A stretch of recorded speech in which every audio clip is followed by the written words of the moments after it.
Арыбаңыздар, урматтуу телекөрүүчүлөр. Сөздүн көркү көрсөтүүсү сиздердин назарыңыздарда. Бүгүнкү программа чет тилден кирген сөздөрдү, терминдерди которуу зарылдыгы, жаналарды коомдо колдонулушу жөнүндө.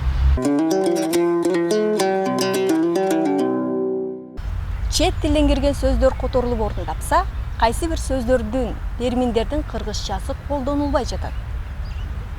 Кайсы сөздөрдү которуу зарыл? Кайсы аттоолор которууну талап кылбайт? Которууда кандай ыкмаларды колдонуу керек? Эл аралык кээ бир терминдер бар. Ал дүйнөнүн бардык тилдерине, бардык элдерге кирип кеткен аталыштар, аталымдар, терминдер бар. Аларды которуштун менимче кереги жок. Өз дүйнөдө кандай кылат? Жаңы бир термин келгенде, аны биринчи кезекте ошол сөздү алмаштыра турган, ошол терминди алмаштыра турган сөз өзүнүн улуттук тилдин лексикасында барбы, жокпу, ошону карайт. Эгер болсо, ошо менен алмаштырат. Эгер жок болсо, коңушу колоңдорду карайт, тектеш тилдерди карайт. Алар кантип алып атыптыр деген ушул сөз. Эгер алар алса, ошолордон да алса болот. Анын эч кандай эрен-төрөнү жок. Жок болсо тигилерди дагы. Ошону ошо бойдон калтырыш керек. Аны ары бери сүйрөп, мынтип айтыш керек, антип айтыш керек деп бөйрөктөн шыйрак чыгара бергенде тил бузулат. Учурунда кыргыздын сөзүндө жок, кыргыздын жашоо турмушунда жок нерселер сырттан кирип атат да. Бул дүйнөлүк деңгээлде жаңылыктар буларчы. Телевидение, интернет дегендер, бул жалпы коомчулукка, жалпы дүйнөдөгү элдер үчүн жаңы сөздөр буларчы. Ошондуктан ал жалпы эл ошону пайдаланат. Мисалы үчүн интернет дегенде Кытайда бөлөкчө, Америкада бөлөкчө эмес болуш керек да. Бардыгы эле ошол бир тилде жалпы дүйнөлүк элдердин арасында окшош бир сөздөр бар да. Ошолордун баарысын эгерде биз ар ким сөзүнчө айта берсек, балким кайра биздин балдарга ошол интернет дегенди түшүндүрүш үчүн кайра бир слова жаттап интернет деген монондой айттырыш керек. Андан көрө ушул симкалар нерселерди кетире берсек деп ойлойм да. Бүткүл дүйнө элдери адам баарынан мурда адамбыз да. Ошо бир жалпылыктарга барат жүрүп отуруп. Мисалы үчүн жол эрежелерин алалычы. Ушу жол эрежелеринде дүйнө негизинен мындай бирдей түшүнүккө келишкен да. Кайда барсаң ошол белги ошол эле мааниде колдонулат да. Мисалы үчүн бурулушта уш Кыргызстандагы эле бурулуш белгисин колдонгон нерсе Америкада деле колдонулат, бардык жерде колдонулат. Ошол сыяктуу дүйнө элдеринде орток колдонула турган кээ бир түшүнүктөрдүн болушу зарыл да. Бул биринен бирине маданияттын өтүшүн, маданияттын байышына көпүрө болгон сөздөр булар. Ошон үчүн аларды жоготуп отуруунун, накта кыргызча кылып отуруунун кажети жок. Мисалы, мен жакында эле бир китеп окудум. Азыр мисалы үчүн күрттөр өзүнүн тилин тил кылабыз деп жатпайбы? Ал диалект өзү. Анан ошо жерде бир сөздүк түзүп чыгыштыр. Университетти Занингах деп атат. Бүткүл дүйнө университет деп атса, анан кийин бечара ушу күрттүн окумуштуумун деген кишиси Занингах деп которуп атат да. Эми бул болбойт эми. Университет да бардык жерде. Аны Занингах деп которуунун эмне кажети бар? Биз дагы ошондой абалга түшпөшүбүз керек. Көп эле сөздөрдү которбой эле койсо болот. Эгерде кыргызда мурун андай нерсе жок болсо, анда которбой эле коюш керек. Жанагы Саякбай Аксакалдын айтканындай да, сөзү аткан ок эле, көзү күйгөн чок эле атаң көрөр, манас партияда жок эле дегендей.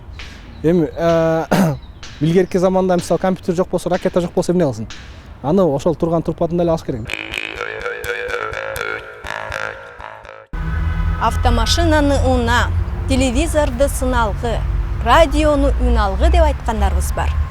Мынтип айтпагандарыбыз да бар. Сотовый телефонду чөнтөк телефон дегендер бар, уюлдук телефон дегендер бар. Кайсынысы туура? Которуулар жөнүндө пикирлер ар башка. Телевизорду кыргызча эмне дейт? Сыналгы. Радиону. Радио эле дешет. Үн алгы радио, сыналгы телевизор. Сиз турмушта ушундай колдоносузбу? Үн алгы, сыналгы. Кээде колдонобуз. Анан кээде баягы шашылып кеткенде айтып ийиши көнгөн сөзүбүз менен айтып ийбиз. А так үн алгы, сын алгы бирок элдердин көбү колдонбойт да мындай. Чын айтканда андай дейбиз, современный телевизор, радио деп айтабыз. Мен колдоном, мен өзүм бала бакырама, небереме азыр могу өзүбүздүн тилибизди өркүндөтөбүз десек, ошо кыргызча сөздөрдү колдонгонго аракет кылам. Колдонгонго каршы эмесмин, бирок көнө элек мен өзүм колдонбойм. Жок, антип айтпайбыз. Көнүп калганда телевизордо эле балдарга сүйлөйбүз. Анда санда колдонобуз, бирок постоянно колдонбойбуз да. Жок, турмушта андай сүйлөй албайбыз да. Жок, аны эми мындай билем, а так телевизордо эле айтам көнгөн сөз. Машина эле дейбиз. Машина уна дейт, бирок мен өзүм ачык айтканда машина деп айтам постоянно эле. Машина эле деп коебуз, автомашинаны. Жок, антип колдонбойбуз, машина деп эле айтабыз да. Уна деп колдоносуз? Жок, машина деп эле колдонуп жүрөбүз, бирок уна деп колдонсок жакшы эле болот эле. Кыргызча ушуреки сөздөрдү өзүбүз өнсүрөбөй колдонсок өсөт эле да. Сотовый телефонду кыргызча. Уюлдук телефон, Кол телефон же болсо чөнтөк телефон. сотка эле деп атабыз. Уюлдук телефон. Сунуштар бар эле да биздин агайларда. Муну чөнтөк телефон деп алыш керек. Анткени көбүнчөсүн чөнтөккө салып жүрөбүз. Баары бир телефонда. Аны мобилдик телефон деп алып жүрүп айтып атканда ал кыргыз канча жарашпайт. Негиз мааниси боюнча жаныңда алып жүрө турган, чөнтөккө салып жүрө турган телефон, чөнтөк телефон. Я. Уюлдук эмес, ал уюк телефон. Анткени сота деген ал уюк. Баарынын уюгунан алган. Анын системасы ушул жана 5 бурчтуу уюктарды түзүп, таратуу системасы ошондой. Анан аны ардын уюгуна салыштырып туруп, анан сотовый телефон алган. Демек эгерде тагыраак которо турган болсок, уюк телефон болот. Анан бирок баягы маанисине алып карай турган болсок, үйдөгү шаардык телефон мындай жылбай турган ордунан. Анан каяка болсо алып кете турган чөнтөк телефон болот бая. Айрым сөздөрдү биздин убагында Юдахин биздин кыргызча, орусча сөздүк түзүп кеткен да. Ал киши чоң эмгек кылган, эми эмгекти бышкан ашкасын чыгып деп коет го. Эмгек кылган кишини жаман дебеш керек. Анткени ошол нерсени жасабай койсо эмне кылып алат элек деген сөз да. Ошо жасаганына да рахмат, бирок ошол учурда эле айрым сөздөрдү которо турган сөздөрдү деле ошол орусча берилишин берип койгон да. Анткени андай сөз кыргызда жок деген сыяктуу мааниде андай сөз жок болгондуктан ошол эле орусча түшүнүктүү берип койгон да. Ошол эле убакта балким кыргыздын сөзүнө котормосу жазылып кетсе, ошол кыргыздын сөзүндө ошол убактан баштап эле пайдаланылса, балким учурдан эле ошол убактардан эле баштап телевидение деген сыналгы боюнча кетип атканда биз анда элестетпейт деп болчубуз да. Ошо телевидение деген сөз ал орусча катары элестемек бизге, а сыналгы деген сөз кыргызча элестеп калмак да. Ал эми биздин өзүбүздүн өзүбүздүн тилибизге сиңип калган нерсени кайра которгондо бизге өбөн учурап атат да. Телевидение деген теле көрсөтүү, телевидение баары өзүбүзгө кирип калды, кыргыздын сөздүгүнө кирип калды. Теле дегенде биз түшүнөбүз эмне экенин, Карыдагы жашта баардыгы теле дегенди түшүнөт. Радио дегенди түшүнөт. Анан эми ошону кайра үн алгы десек, анын үчүн кайра перевод керек да. Үн алгы кашанын ичине радио деп жазышыбыз керек болуп атат да. Телевидение кашанын ичине үн алгы, сын алгы десек, кайра кашанын ичине телевидение деп жазбасак, аны кыргыз түшүнбөйт атпайбы? Сын алгы дегендичи. Ошондуктан бир айрым учурда котормолор керекти, бирок кээде калк ичине сиңип кеткен нерсени газетаны да которуп деле кереги жок, мисалы журналды которуп деле кереги жок. Тилдин өзү бир аз мурда айтпадымбы, мына жандуу процесс деп. Тилдин өзүн жаңылыш жолго салбаш керек. Таптакыр баардыгын кыргызчалайбыз. Баардыгы кыргызча болуш керек. Бир да сөз башка тилден кирбеш керек деген бир жаңылыш пикир кыргыз интеллигенциясында, анан кыргыздардын баарында эле ушундай бар. Мисалы үчүн сын алгы, үн алгы дегендерди колдонуп атпайбы? Ал мааниси жагынан деле үн алгы, сын алгы деген радио менен телевизорго туура келбейт ал. Эми ал теле, анан кийин радио дегенден чыккан башка сөздөр бар да. Аларды кандай деп жасайбыз? Радио аппаратура десе, мисалы, аны эмне дейбиз? Үн алгы, сын алгы тетиги кытайлык кыргыздардан келди. Алар ошол өздөрү которгон болуш керек ушундай деп. Оңоюраак болсун деп. Бу телевидение деген жалпы термин. Бизге совет мезгилинде кирген, калыптанып калган термин. телевизор деген сөздү ошол ойлоп тапкан эл ошондой атаган, туурабы? Анан ошол бизде андай болгон эмес, телевизор болгон эмес. Рас андай болгондой мунун которуунун кереги жок деп айтар элемин. Эгерде ошо сыяктуу бизде да бир буюм болсо, биз анда ошону биз үн алгы деп атасак, анда үн алгы деп которуп койсок болот эле. Же болбосо сын алгы деп которуп койсок болот эле. Бул жөн эле ошол орус аркылуу кирген, же болбосо башка ал оруска деле тиешеси жок. Мүмкүн байыркы латын же грек же Европанын кайсы бир элдерине тиешелүү ошол ойлоп тапкан эл атаган буюмдун атын ошол эле ат менен атап, же болбосо эгерде мындай татаалыраак сөз болсо өзүбүздүн тилге ыңгайлаштырып алыш керек да. Мына мисалы машина, кыргыз машине дейт да, туурабы? Ушинтип өздөштүрүп алыш керек. Мына унаа деген сөздү киргизишиптир азыр. Мен өткөндө бир силердин жаңылыгыңардан көрүп калдым. Кабарчыңар унаа жол, мунаа жол деп эле айтып атат. Анан унаалар андай мындай деп эле унаа министрлиги. Анан айылдагы эле ошол бир киши айтып атат. Омоо жол өңгүл тарпы чыгып, тамтыгы чыгып калды. Биздин машинелерибиз бузулуп, эки жолу каттасаң машинелерибиз керектен чыгып калды деп. Кайра машина сатып алганга туура келип атат. Силердин кабарчылар айтып атат, жол ушинтип каралбай калгандыктан унааларына зыян келип, анан жаңыдан унаа сатып алып атат. Айырмасы барбы, жокпу? Кайсынысы туура? Аны ошол жанагы менин түшүнүгүм ушундай деп киргизген. Ana унаа деген сөздү. Эл айтпайбы аны? Айрым сөздөрдү которуп да кереги жок. Анткени ал өз ордун тапкан. Аны жаңылашка негиз жок эч кандай. Ал эми жаңгырып аткан сөздөрдү которуп, же болбосо ыгына карата пайдалануу бул өзүнчө маселе. Мисалы айтсак бизнес деген өзүндөй эле контракт кандай болсо эле ошондой кирип атат.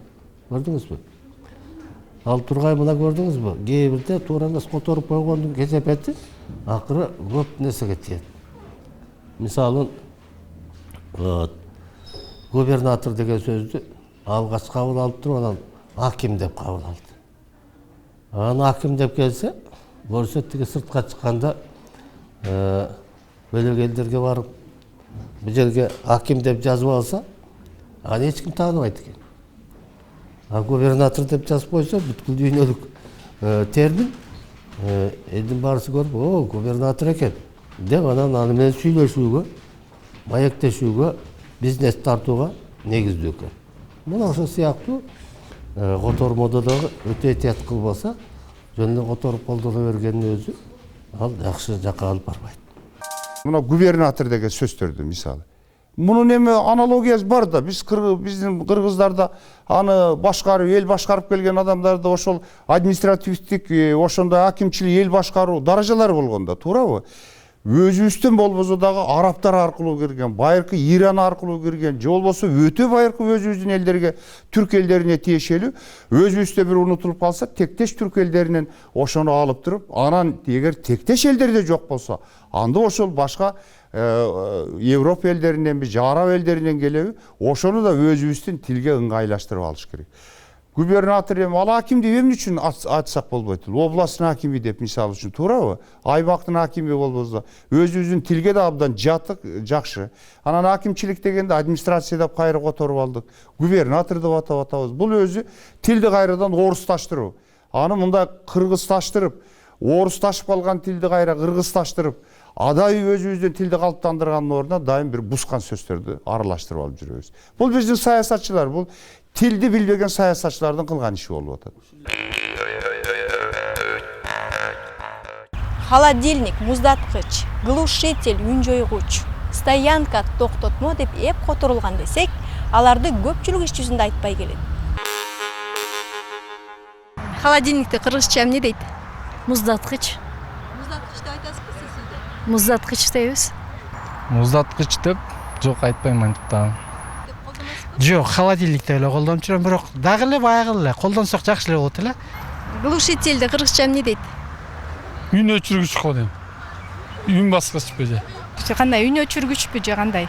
Үнді азайтуучу, менин оюмча. Түтүн чыгаруучу тетик. Глушитель, ал машинаны зачайсыз да? Глушитель дешет го. Өчүргүч го. Үнді катуу үндү өчүрүп, азыраак кылып берүүчү механизм да булчу. Үн жойгуч. Адыл бол. Үн жойгуч. Жок, туура эмес болуп калат анча. Глушитель. Үн жойгуч туура. Мен оюмча жок, үндү өчүргүч болсо жакшы го. Азайтат да эми. Үн жойгуч туура эле болот. Мен каршы туура эле болот. Стоянканы кыргызча эмне деп айтат? Автомашина токтоочу жай. Токтоочу жай дейт го эми. Автоунаа токтотуучу жай дейт. Унаа токтоочу жай. Токтотмо. Машина токтоочу жай. Стоянканы билбейт экенмин. Машина токтото турган жай дейт да. Токтотмо деп которушуптур, жарайбы? Токтотмо. Бир топ сөз машинанын жана башка деп эле токтотмо десе, туура эле мен туура эле кабыл алам. Токтотмо дегенде болбой калат го. Билбейт стоянканы эмне дейт. Токтотмо. Конечно, болот. Токтотмо? Туура эле го да мен. Токтотмо туура эле. Стоянка токтотмо туура эле. Токтотмо. Биздин ата-бабаларыбыз ошо сырттан келген көп эле сөздөрдү өздөштүргөн. Азыр мына кыргыз тилинин сөз запасын карап көрсөң, ошонун 40-50% бүт тияк бияктан ооп келген сөздөр. Ошонун баарын кыргыз өзүнүн сырткы формасын, тыбыштык түрүн өзгөштүрүп, тыбыш өзгөргөндө сөздүн сырткы формасы өзгөрөт. Формасы өзгөрөт да, бөтөн сөз төл сөз болуп чыгып келет. Бөтөлкө, керебет, самовар толуп атпайбы? Ушунун баардыгын мына кыргыз өзү өздөштүргөн. Азыр маселен муздаткыч деп көп жерде айтпайт экен элдин ичинде. Каерге барсаң эле айтат. Холодильник дейт. Ошону эми холодильник деп жазып отурбастан холодильник деп койсо эмнеси болот? Кээ бир ылайга келген сөздөрдү ошентип эле кыргыздын өзүнө баягы тилдин үндөштүк мыйзамына ылайыктап, өзүн кыргыз тилинин ички мыйзамдарына ылайыктап ала берсе андан кудай уруп кетпейт. Ошол эле көп сөздөрдү кыргыз ошентип алган. Маселен бараң деген сөз, балдар бараң аткан жер, баракатта жаткан жерде токтогулар да. Бараң деген ал француз деген сөздөн чыккан. Барансуз деп. Ошо француздардын мылтыгынан келип бараң болуп калган. Мындай сөздөрдү издеп отурсаң өтө эле көп. Ушундай методдор менен, ушундай усулдар менен иштеш керек. Оозга алынып, көнүмүш болуп калган чет сөздөрдү, терминдерди которбой койгон эле оңбу? Же кыргыз тилинин мүмкүнчүлүгүнө жараша жасоо керекпи? Чет сөздөрдү которбой коюу эмнеге алып келет? Кээ бир терминдерди которбой кое турган болсо, анда ал таптакыр башка тилдин үстөмдүгүн алып келет. Мисалы, материнская плата деген бир түшүнүк бар. Эгерде аны которбой кое турган болсок, анда кыргызча аябай өгөй учураган атпайбы? Материнская платасы бар бекен депчи. Ал кызыктай болуп калат да. Демек, баары бир анын маанисине жараша кандайдыр эквивалентин бериш керек анын. Тилдин өзү жандуу процесс. Ал эме процесс деп атсам жараян дебеди дегендер да чыгышы мүмкүн. Бирок процесс деген сөз бул кирип кеткен сөз, тилге кирип кеткен сөз, аны колдонсо боло берет. Ал жараян деген сөз өзү ал электр тогун билдирет арабча. Бир жагынан алганда, запас, сорт, порода, заказ дегенде кыргызчасын мына айтып жиберчүдөй болуп, тилинин учунда тургансып, көп окшош сөздөр чыга келет. Запасты кыргызча айтсаңыз? Запас коромжу болот экен, билбей калдым. Запас унутуп атам азыр, баягы. Унутуп атам ошо запасты. Запас сактоодо турган. Запас деген катып койгон оокатта. Запас. Билбейм. Запас чогултмабы, калтырган. Артык баш. Запас деген бұл. Ай білбейт екен қой бол. Заказды кыргызча. Заказ. Мен дайым ойлағам, заказды ойлай айтышат. Заказ билбейт экенмин. Заказ билип турам, бирок которо албай атам. Заказ эле дейбиз го биз. Заказ эле десе керек анда эле. Заказ буйрутма деп койсок болот. Кандай буйртма дейт болуш керек. Заказ. Буйртма. Сорт. Сорт эле сорт болот. Мешокто да жазылат го дайыма сорт деп. Ой, сорт эле дейт. Билбейт экен. Сортты билбейт экенмин, сорт. Түр? Жок, сорт айта албайт экенмин. Сорт, түр. Билбейм, барган сайын татаалдап кетти го. Обои кыргызча эмне дейт? Чаптама. Дубалга чапталуучу окат деп айтса болот болуш керек. Менин оюмча бул которулбаса керек. Чаптама беле. Сүрөтпү же кандай? Обои билбейт экенмин. Туш кагаз деп колдонуп жүрөт туура. Дубалганын чаптай турган кагаз дегенден көрө туш кагаз туура эле. Туш кагаз деп. Жакшы которулган туш кагаз деп. Ооба. Туш кагаз. Туура эле. Туш кагазсыз болот го да. Бирок биз аны колдонбойбуз да көбүнчө. Колдонуп сүйлөсөк, бул ыңгайсыз сөз болуп да кээ бирлер туура түшүнбөйт. Практиканы кыргызча эмне дейт? Практиканы